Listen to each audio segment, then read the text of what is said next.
안녕하세요. 이에스더입니다. 제가 몇 주 전에 우울감과 우울증의 차이점, 또 우울증의 진단 기준과 치료 방법에 대한 영상을 올려드렸었는데요.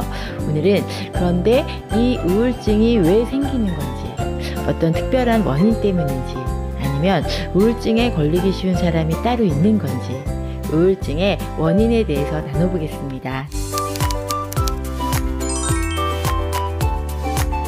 우울증의 원인은 크게 심리학적 요인과 또 생물학적 요인으로 나눠볼 수 있는데요. 먼저 심리학적 요인을 살펴보면 대부분의 경우 지나친 스트레스를 가장 큰 원인으로 보고 있어요. 스트레스가 발생할 때 보통 이것을 외부로 발산할 때는 짜증이나 분노로 표출되는 경우가 많고요. 또 반대로 내부로 발산할 경우에는 자기 자신을 탓하게 되는 경우가 많은데요.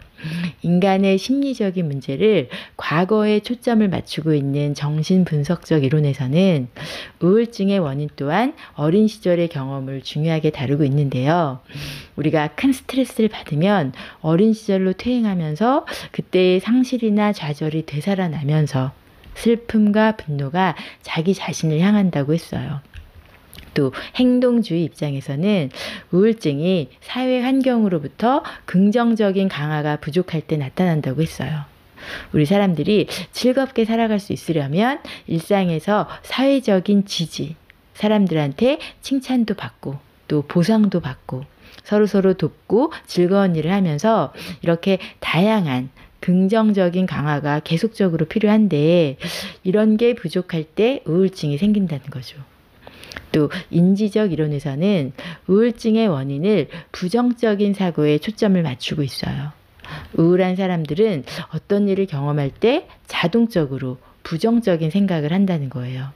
특히 인지삼재라고 해서 우울한 사람들은 나 자신에 대해서도 부정적으로 생각하고 또 나의 미래에 대해서도 부정적으로 생각하고 나의 주변 환경까지 모두 다 부정적으로 생각하는 특징이 있더라는 거죠. 또 인지적 오류라고 해서 일상에서 일어나는 일들에 대해서 잘못 해석하는 경우가 많다는 거예요. 이 인지적 이론은 현재 우울증을 설명하고 치료하는 데 있어서 가장 대표적인 이론이기도 합니다. 생물학적 입장에서는 유전적 요인이랑 신경 전달 물질, 또 뇌 구조의 기능 이상이 우울 장애와 관련된 것으로 보고 있어요. 특히 신경 전달 물질과 관련해서는 대표적으로는 카테코라민 가설이나 단가아민 가설이 잘 알려져 있는데요. 좀 어려울 수 있으니까 아주 간략하게만 말씀드리자면 이 카테코라민은 신경 전달 물질인 노르에피네프린, 또 에피네프린, 보통 아드레날린이라고 하죠. 그리고 도파민을 포함하는 호르몬을 말하는데요. 이 카테코라민이 부족할 땐 우울증이 생기고 반대로 카테코라민이 너무 많을 땐 조증이 생긴다는 거예요. 또 단가아민 가설에서는 뇌에 단가아민이라는 작은 단백질이 있는데 이 물질들이 불균형할 때 우울증이 생긴다는 거예요. 우리가 잘 알고 있는 세로토닌과 도파민, 또 노르에피네프린이 포함되는데요. 안정감과 편안함을 담당하는 세로토닌, 우리가 행복 호르몬이라고 부르는 이 세로토닌이 부족할 때 불안해지고 불쾌감을 느끼고 또 감정 조절이 힘들어지면서 공격적인 성향을 나타나게 되고요. 또 도파민은 쾌감 물질이면서 사랑의 물질, 중독의 물질이기도 한데요. 이 도파민이 부족할 땐 일단 의욕이 없죠. 동기가 떨어지고 또 쾌감을 느끼지 못해요. 화가 나고 주의력과 집중력도 떨어지고 피로감 느끼고 성욕도 떨어지고 무기력해집니다. 마지막으로 노르에피네프린은 기력을 내는 데 필요한데요. 이게 부족하면 기운 없고 피곤하고 매사가 귀찮은 거죠. 그런데 반대로 또 이 노르에피네프린도 너무 많으면 그때는 또 괜히 불안해지는 거예요. 이 노르에피네프린은 많은 분들이 노르아드레날린이란 이름으로 더 많이 알고 계시는 것 같아요. 그런데 이름만 다르고 서로 같은 물질이에요. 주로 일본이랑 유럽, 또 우리 한국도 대체로 아드레날린 또는 노르아드레날린이란 용어를 쓰는 편이고요. 미국 같은 경우는 아드레날린이라고 하지 않고 에피네프린이라는 용어를 써요. 왜 그러냐면 아드레날린은 일본인이 처음 발견을 했어요. 그런데 비슷한 시기에 미국과 독일에서도 유사한 연구가 진행됐거든요. 그래서 미국에서는 아드레날린 말고 자기네가 따로 에피네프린이라는 이름을 붙인 거예요. 많은 분들이 이 두 개를 다른 것으로 생각하기도 하면서 좀 헷갈려 하시는데요. 자기네 나라에서 만든 이름을 붙이느라고 그렇게 이름만 다를 뿐이지 같은 물질입니다. 뇌의학적인 면에서 우울증의 원인이 많이 밝혀지긴 했지만 그래도 여전히 우울증은 심리적인 부분이 아주 중요하다는 말씀을 드리고 싶고요. 또 이외에도 개인차, 각자 가지고 있는 성격이나 환경, 대체로 내향적인 성격이 외향성보다 우울증이 유발되기 쉽다고 알려져 있어요.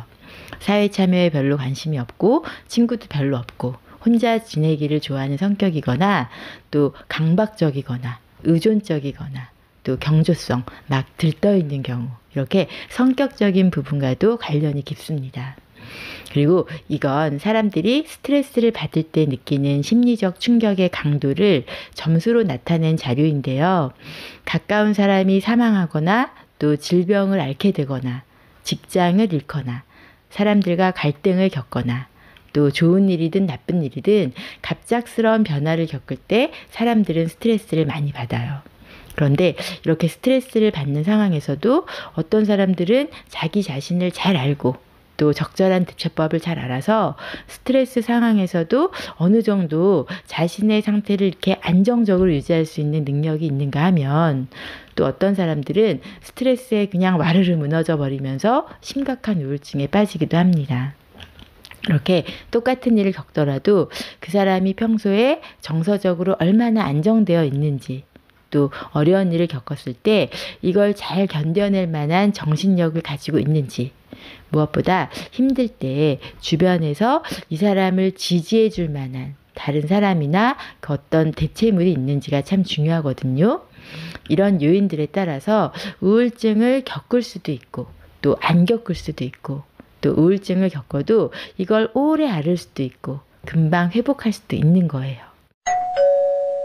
우울증은 연령이나 성별, 또 사회적 배경, 이렇게 여러 가지 요인에 따라서 아주 다양한 유형으로 나타나는데요. 우선 연령별로는 자녀들의 경우는 학교를 가기 싫어한다거나 성적이 떨어지고 비행을 하거나 특히 짜증이나 반항이 많이 나타날 수 있고요. 또 중년의 경우에는 건강염려증, 죄책감, 의심, 건망증, 또 화병, 빈둥지 증후군으로 나타날 수 있어요. 또 노인 우울증은 집중력이나 기억력이 떨어지는 가성 치매가 흔히 나타납니다. 또 비정형 우울증은 말 그대로 전형적이지 않은 우울증을 말하는데요.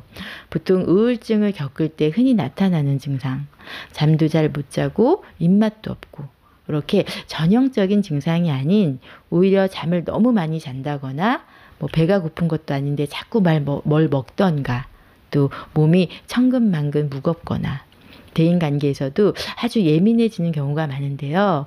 주부 우울증의 특징이기도 해요. 또 겨울 같은 경우에는 햇빛을 보는 시간이 부족해서 또 여름 같은 경우에는 온도나 습도, 불쾌지수로 인한 계절성 우울증을 겪기도 합니다. 그리고 성별로는 남성의 경우가 주로 이제 관심사가 사회적 성취에 있기 때문에 대부분의 남성의 경우는 일이 잘 풀리느냐 마느냐에 따라서 우울증이 호전이 결정되는 경우가 많고요. 여성의 경우는 출산과 육아기에 산후 우울증, 또 육아 우울증, 주부 우울증이 쉽게 발생하는데요. 특히 50대 초반이 되면서 갱년기 우울증이 많이 나타납니다.